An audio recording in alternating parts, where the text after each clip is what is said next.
Hey guys, nice to have you on board.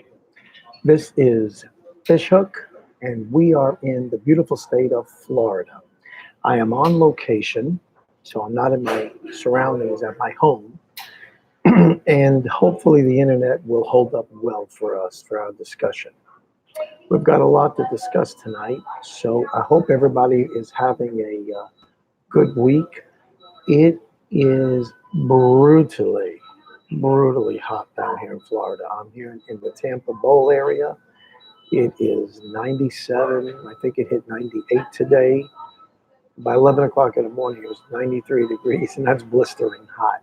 So it is what it is, and it makes fishing really slow.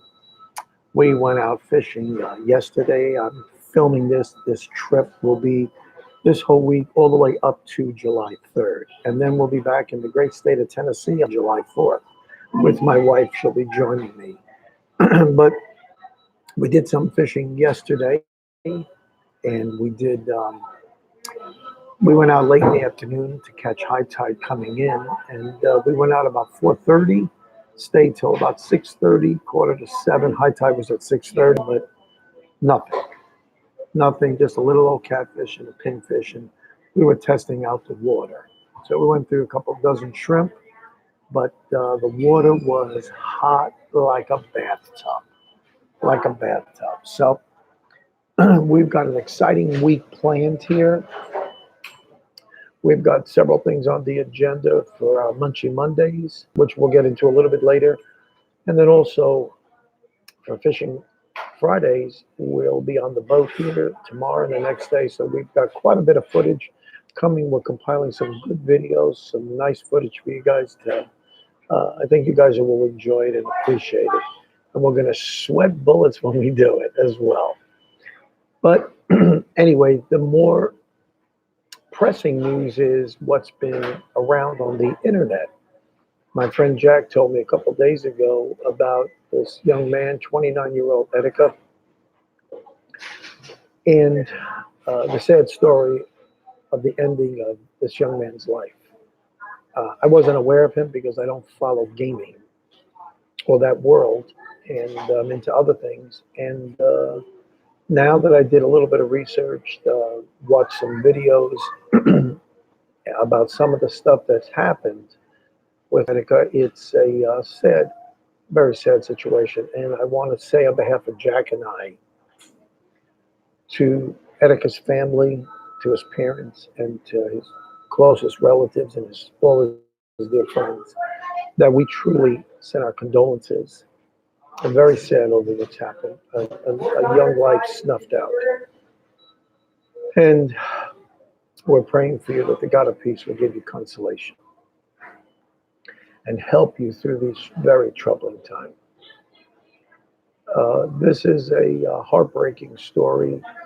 We're hearing all different accounts, but the very fact that it culminated in a young boy, 29, taking his life is no good.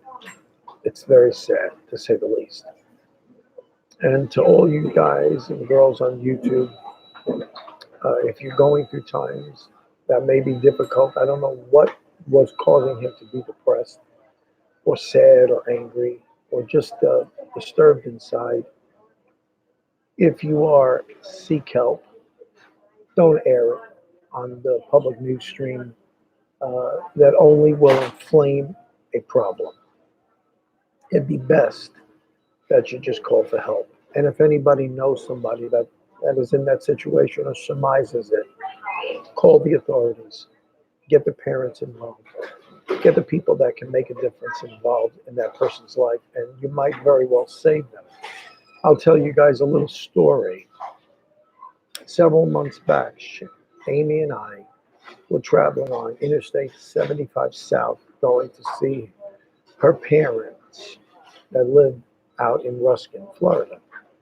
Well, lo and behold, we were crossing the Skyway Bridge. Boy, let me tell you, that is a horrible, horrible, windy bridge, and it moves and sways, and it's a dangerous bridge. It's very high off the water.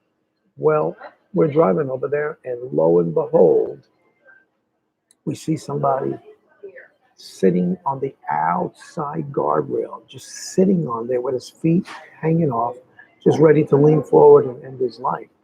And I'm driving 65, 70 miles an hour on the highway.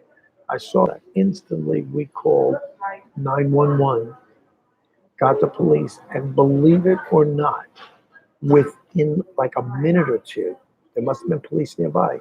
I saw the sirens, I saw them go there. And I found out later, they called me, confirmed that I wasn't a freak out there or somebody weird. And I gave them all my information, and they took the guy into custody and got him help. What happened after that, I don't know. But it's uh, it's a responsibility of every human being to care for the next one.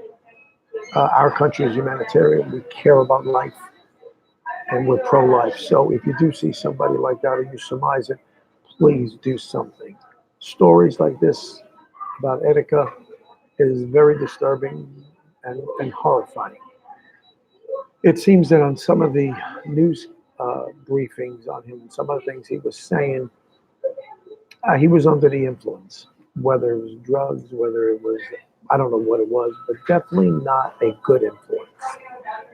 You know, the Bible says that the devil's like a roaring lion seeking whom he may devour. Well, the end result is when we get caught up in crazy stuff, that these things that we get involved in, whether they're in drugs, whether they're in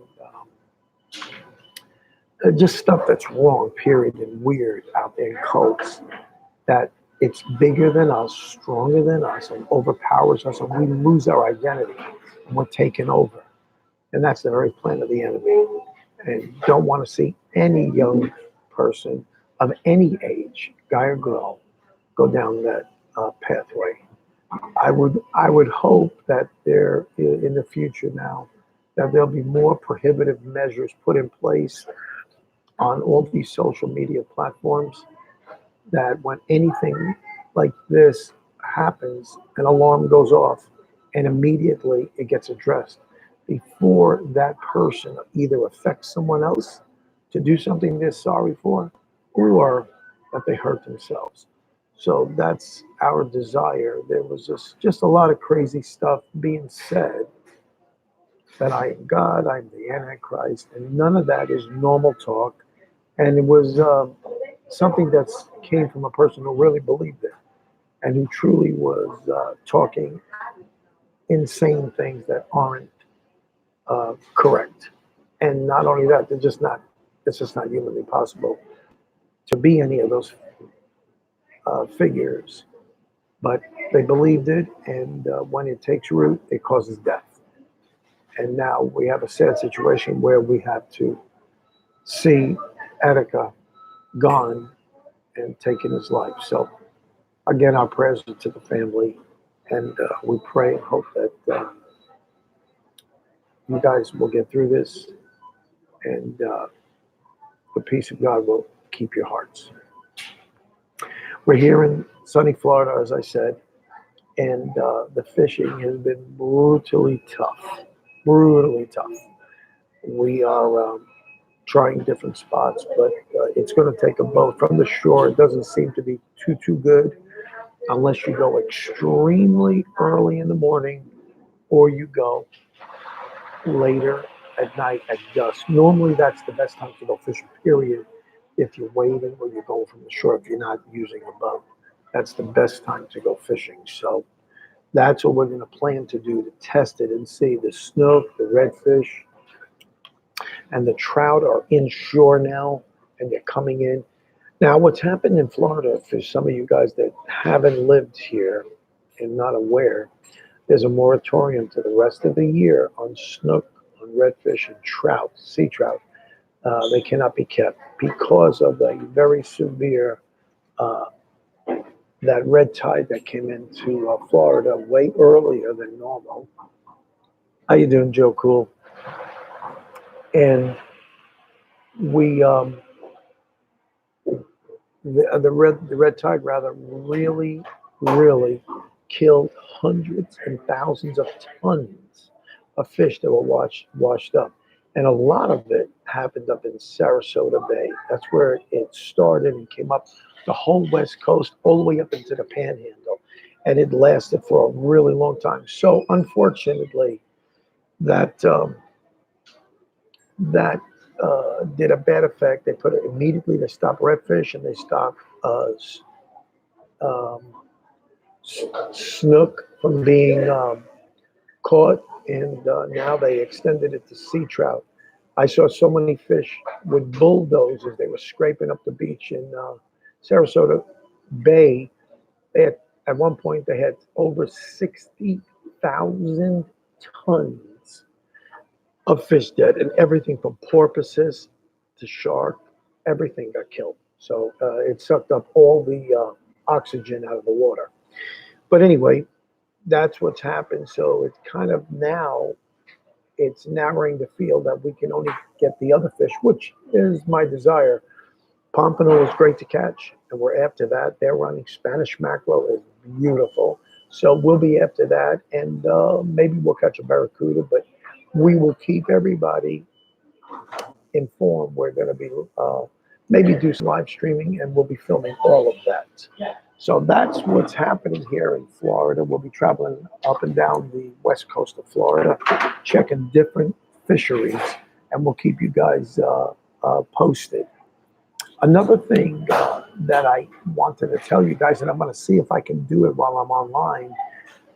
Last week, I thought I didn't understand Jack correctly, but there's something on here where you can go to community, and I've got to look at this and see how to do that. I'm not sure, and you can get pictures up. So I apologize, guys, for not getting not making it possible for you guys to see it. So, in any event, we're going to move on. On July 4th, that's coming up now. We're gonna fly out, my wife and I, early on July 4th, and we're going to be flying back to Tennessee. And July 4th is going to be a packed day. First, my middle daughter, that's her birthday, July 4th. And we played a little game with her growing up as a little kid that, hey, this is a party for you. And eventually she caught on to something like that. It was silly, but it worked while she was 1, 2, and 3 years old. But we're going to a 89-acre farm down in D.O.T., Kentucky. It's an hour away from Nashville. And we're joining Jack and his wife, Tammy. These are friends of his from our church that have their parents have a big farm. And it's a very small community, and they're going out and going to be doing a cookout. Now, funny thing, too, they're going to be doing noodling. I'm not going to do that. But noodling is catching a catfish, I guess, going in the water and getting your hand all the way in their mouth and pulling them out of their holding place and bringing them up. So that's not exactly what I'm going to be doing. Now, I'll be doing fishing there. There's a nice size river that goes through there. It'll be on low water level right now. So we'll be doing that and filming noodling, and then doing some other YouTubing, filming some of the activities there. So July 4th should be a really, really good day. And I hope for all you guys that you have a safe holiday, and you don't do anything you're sorry for, but we're going to have a great time. And my wife will be in all the videos, and I think you guys will definitely enjoy it.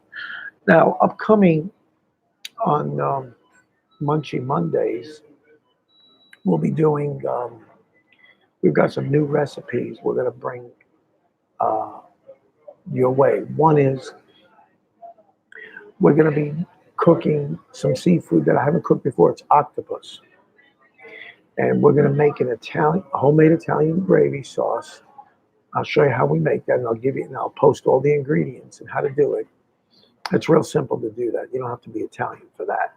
And then we're going to, I'm going to cook the octopus. I'll show you how we cook it and get it ready.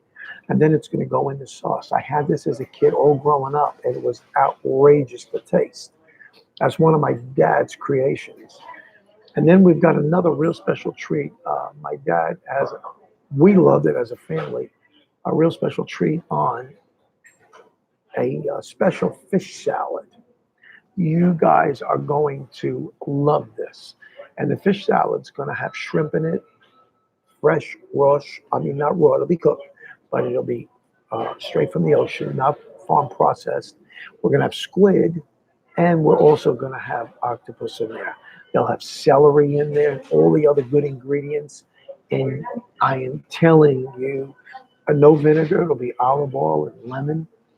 It is an excellent salad, but it's a real tribute to my dad. That was one of the highlights of some of his creations. And this fish salad, I've never had it anywhere else, but I think you guys are going to really enjoy that video. So this week we're doing that, and I'm going to wait till we get back to Tennessee with Jack wants to do this with me. We're going to make our Italian version of ceviche. I've got the fish, and hopefully I'll bring some good more fresh fish home with me from this trip. And we're going to make really good ceviche. I love ceviche. And when it's made like a lot of the Mexicans, they really make great ceviche. And it's a Spanish dish, and it's fabulous. So that's going to be a good upcoming video. So we've got quite a bit planned for this. This next in July should be a packed month.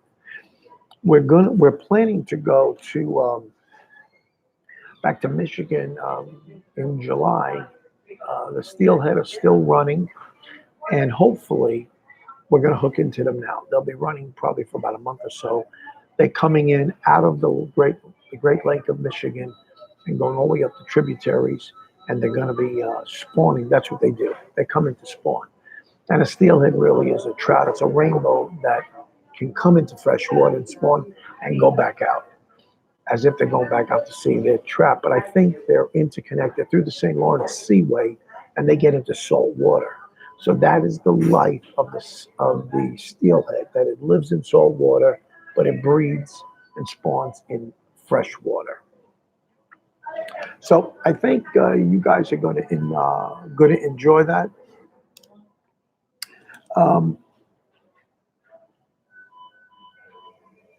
We went out fishing a couple of days ago when I was out here, and and you'll see this on an upcoming video, you'll see my nephew Cole is another avid fisherman who loves it. And he will be fishing with me, and we're we did some wade fishing, and then he'll be coming on the boat with me, Lord willing, and maybe my buddy Jerry, and we'll be circling the Enclosed Island and some of the spoil islands around here. This is inshore, which is teeming with fish. And we got to go to the deeper water because the fish really are not coming in during the day. I'm going to put a thermometer in the water, but I promise you that water is 85 to 90 degrees. And when I felt that, I said, I saw a redfish, about a foot or so long, foot and a half maybe. I saw him in the top of the water column, but I was excited when I saw that, but we really didn't get any hits. There wasn't a lot of fish that came in on high tide. After the video tonight, I'm going to go back out and I'm going to wait a little bit and stay there till about 8 o'clock tonight or 8:30 and see as it gets cooler, if the fish start prowling the beaches, because the snook and the redfish are really prowling the beaches. So the heat is still blasting. It's presently now 6:20, and it's still in the 90s. So there's a little bit of relief. I'm indoors right now, a little bit of air conditioning, and it's a little bit crazy out there. So I'm trying to take advantage of this time to meet with you guys. Now, I have a piece of property back in Tennessee. I don't know if you guys ever went through anything like this, but I've got a piece of property back in Tennessee, an empty lot, and it's amazing what you see for people not obeying the law and just stepping over and getting right in your pie. For the last 3 or 4 years, I have a guy come out and cut the grass on this lot. It's surrounded by homes. It's road frontage, and I got homes on left and right and behind me up the hill. And they're all beautiful homes there. My wife Sharon at the time. This is many years ago, about 12, 13 years ago, I bought this. And we never built on it. And anyway, make a long story short, I keep it cut and keep it manicured because I respect the people in the neighborhood. Well, turns out my guy that cuts the grass today, I'm out of town. Otherwise I would have went there. Sent me some pictures and said that someone went all the way into my property and dug it up and planted young bamboo trees, about 4 or 5 clusters of them, roped them off like you would, keep a tree going up straight, and started doing that. And I'm saying, you've got to be kidding me. So now I've got to, I had to call my attorney. We've got to now talk to the neighbors, see who did it, and hopefully it was unintentional, but the stakes are still there showing the lot. It's been surveyed and marked off all these years, and there's been no traffic on it. And lo and behold, it, people just do what they want to do. So if you guys been through something like that, you can tell me, and we'll talk about it. But it's just a shame. It's a shame that people do that. And I try to go through life. I want to respect everybody else. They don't even have to believe the way I believe. That's fine. We live in the greatest country in the world, and we have the greatest freedoms that everybody in the world admires and is jealous of. So I want to keep it good, but it's based on mutual respect. As the Bible says, do unto others as you have them do unto you. So I try to go by the golden rule in all that we do. So it's been an eventful week, but we've got a bunch of more dishes. Amy and I are excited. We've got some of the ingredients ready, and we are going to make up some really cool dishes. And we'll show you a little bit on making sauce. It's interesting. So we'll show you how to make it, and it's real simple to make the base. And then from there, you guys can experiment and dollop the sauce any way you want. But with fish in it, it's really very tasty, very tasty. We've done some crazy things like whatever we ate on Saturday night, we had leftovers and we put it in the sauce the next day because it was cooked already. And we put it in there, and it was, be it chicken or steak or whatever, sausage or pork, and put it in there, and it was really rather tasty. We ate. I got to say, I'm blessed. I've eaten very well over and growing up. My father and mom didn't have a lot of money, but we really ate good. It was really, really good. So, but our plans for the rest of the week, it's you guys, I don't know if you can see it, but it's real bright outside, and we're planning on taking some good excursions. And I'm trying to give you guys a 360 view whenever, if I go on the boat or I'm on land. I want to give you a 360 view so you could see what's around us and what the surroundings are like. Florida offers a lot of opportunity here, and it's all salt water. I use different gear. I use the same reels, believe it or not. The Daiwa, and I've talked to you about this, the Daiwa BG series. They've got, I think it's 6 or 7 ball bearings, a lot of ball bearings, which make it a good reel. It's oiled up real well, and they really handle well in the salt water. I try not to dunk them, but they handle well. And then I use Andy rods. I use red bone rod, like an Andy rod that I have them in light, medium, and heavy. And I've never paid more than $45, $50 for a brand new rod, and it wasn't even on sale. So it's a good rod, and they take the beating. I've been very abusive with those rods, and I haven't had any of the rod guides that ceramic coat. They have never broken. So they've been real good because you just throw them in the truck sometimes and you forget to be careful. And then the red bones are great rods too, but they start about 79, 89 bucks and go up well over $100. And we fish with those as well. And then I have my Shimano Terramar rods that are primo rods. So I use them in salt water and fresh water. And then the reels, I have some Cabos that are really not Cabo PT reels that are real nice to fish out of.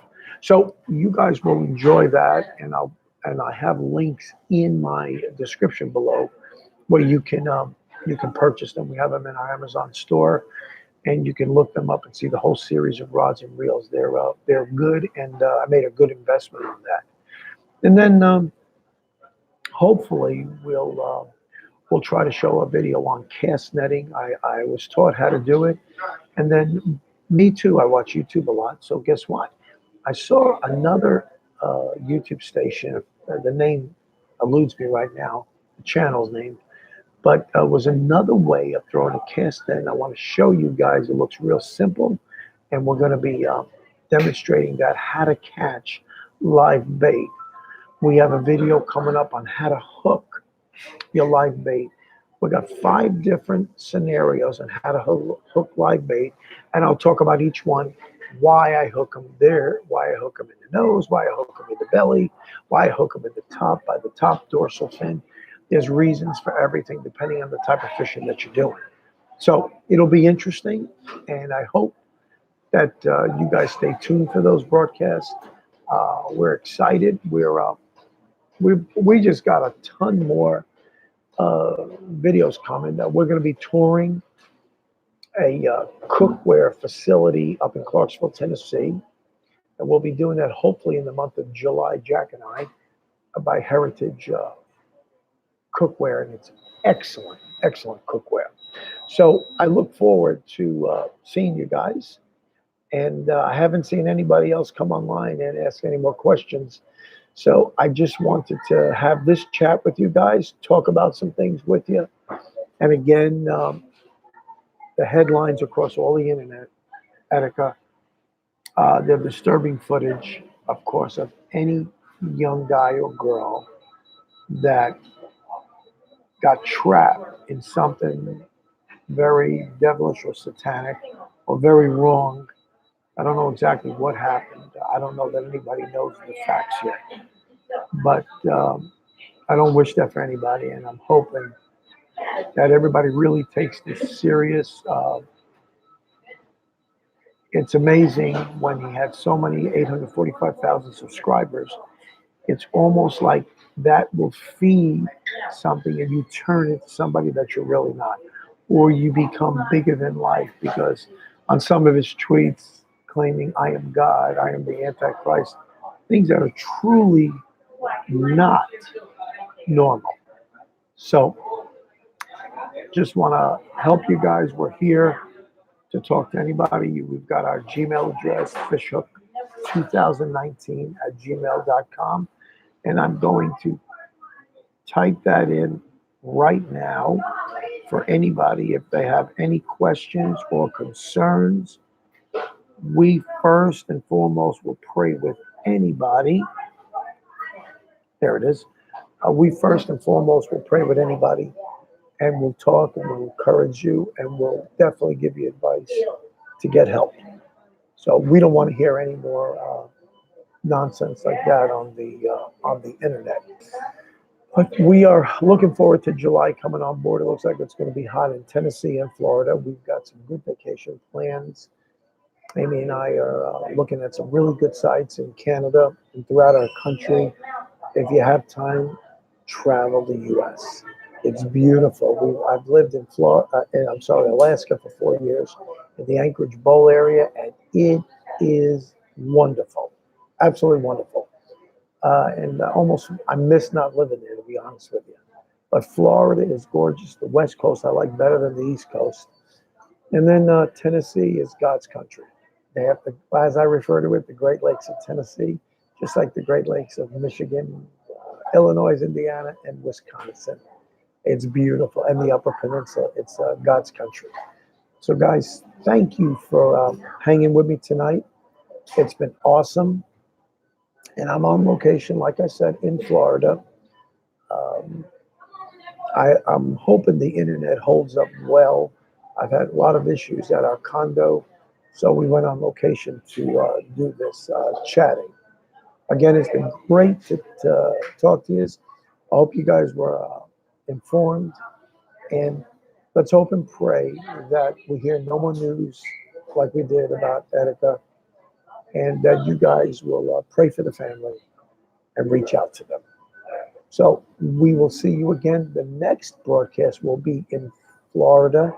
I have one more chatting session. It'll be next Wednesday, and we'll be doing it in Florida. And then once July rolls around, we're more than likely we're going to be moving it till Tuesday night at 6 o'clock Central Time for an hour or so, depending on how the sessions go. And we'll stay on as long as possible because I enjoy talking to everybody.